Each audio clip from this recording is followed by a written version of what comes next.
At this hour, I'm Christina, Aguayo in Dallas, and here are your top stories. Texas National Guard engineers are fortifying razor wire barriers in Eagle Pass, Texas, ahead of a visit from incoming border czar Tom Homan.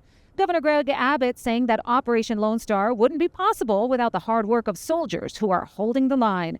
Illegal crossings in the Lone Star State have been cut by more than 86% thanks to Abbott's border security mission, building the wall, installing new razor wire, adding more buoys in the Rio Grande, and transporting illegals to sanctuary cities across the nation. Since the start of Texas's transportation program, the state has transported more than 100,000 illegals to cities like New York, Chicago, and Denver. President Donald Trump's new border czar, Tom Homan, will be in the state of Texas this week, taking a look at the southern border and getting ready to launch his massive crackdown on illegal migrants. Governor Greg Abbott saying he's already started working with Homan and he's looking forward to the visit. Since 2021, Governor Abbott has been securing the southern border through Operation Lone Star and fighting the Biden-Harris administration in court, trying to keep American communities safe. Homan has indicated that he will take advantage of the 1,400 acres of land that have been offered by Texas to help in President Trump's mass deportation plan, which will focus first on deporting dangerous criminals like the 600-plus members of the violent Venezuelan gang Tren de Aragua that have set up shop in at least 13 states across the nation. Homan also said he's ready to go to battle with sanctuary cities and states, reminding officials that harboring illegal migrants is a felony and warning them not to cross the line. Senator Rand Paul speaking out against Denver's Democrat Mayor Mike Johnston, who said that he will use police officers and citizens to fight against President Trump's mass deportation plan. Paul saying on CBS's Face the Nation that Johnston could be removed from office and may even face criminal charges. Now, I would say that the mayor of Denver, if he's going to resist federal law, which there's a long-standing history of the supremacy of federal law, if he's going to resist that, it will go all the way to the Supreme Court. And I would suspect that he would be removed from office. I don't know whether or not there'd be a criminal prosecution for someone resisting federal law, but he will lose. And people need to realize that what he is offering is a form of insurrection, where the states resist the federal government. Most people objected to that and rejected that long ago. So I think the mayor of Denver is on the wrong side of history, and really, I think will face legal ramifications if he doesn't obey the federal law.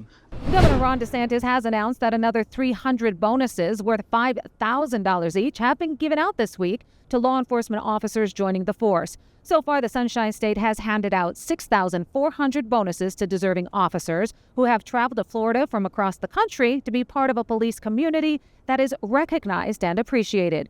DeSantis saying that law enforcement officers make enormous personal sacrifices for the communities they serve, and they deserve higher pay and more support. He continues to invite officers to Florida who are being underappreciated in blue cities and states across the nation. A whopping 60% of Americans say they agree with how President Donald Trump is handling the transition, according to a new poll. So far, Trump has been busy at work, rapidly appointing people to his new administration. Trump recently named former Florida Attorney General Pam Bondi to lead the Department of Justice as Attorney General. 47% of voters think Robert F. Kennedy Jr., Trump's nominee to lead the Department of Health and Human Services, is a good choice.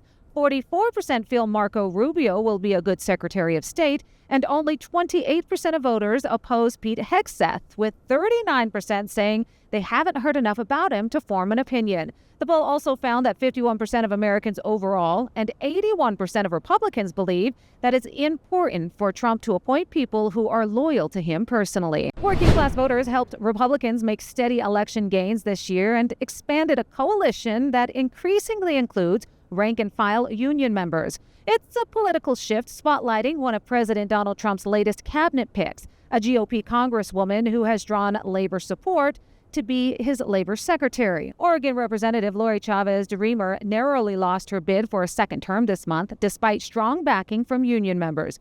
They're a key part of the Democrat base, but are gravitating in the Trump era toward a Republican Party that now aligns with the working class people. School district officials who punished two parents for wearing pink wristbands marked XX during a soccer game where a biological male was playing defended their decision even after they got sued.